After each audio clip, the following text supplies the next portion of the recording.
Hi friends, আপনারা কেমন আছেন? আশা করি খুব ভালো আছেন। আমিও খুব ভালো আছি। চলুন আজকে নিউ কাজ নিয়ে একটা লেক টাউনে কাজ আছে আমার। এই যে এসিটা দেখতে পাচ্ছেন, ভোল্টাসের এসি, 1 টনের এসি। তো এসিটা ফুল সার্ভিসিং আছে। ফুল সার্ভিসিং মানে হচ্ছে ফোম সার্ভিসিং। তো ফোম সার্ভিস করার আগে নাটগুলো মানে স্ক্রুগুলো খুলে নেব ক্যাবিনেটের। ক্যাবিনেট প্রায় খোলা হয়ে গেছে।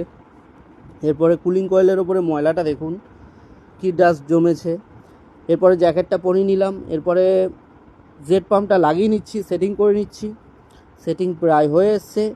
এরপরে কুলিং কয়েলের ওপরে জল মেরে কুলিং কয়েলটা ভিজিয়ে নিচ্ছি আমি। কুলিং কয়েল প্রায় ভেজানোও হয়ে গেছে। এরপরে ফোমটা লাগিয়ে নেব কুলিং কয়েলের ওপরে।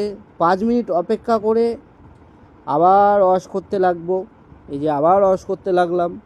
প্রায় ওয়াশও হয়ে এসছে আমার ইনডোরে। আউটডোর আবার ওয়াশ করতে চলে গেলাম।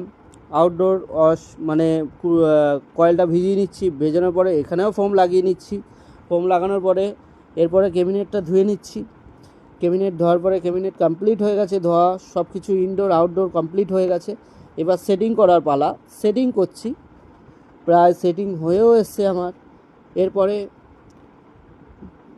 মানে সুইং প্লেটটা লাগিয়ে নিচ্ছি। সুইং প্লেট লাগানো কমপ্লিট হয়ে গেছে। পাওয়ারও দেয়া হয়ে গেছে, অনও করে ফেলেছি।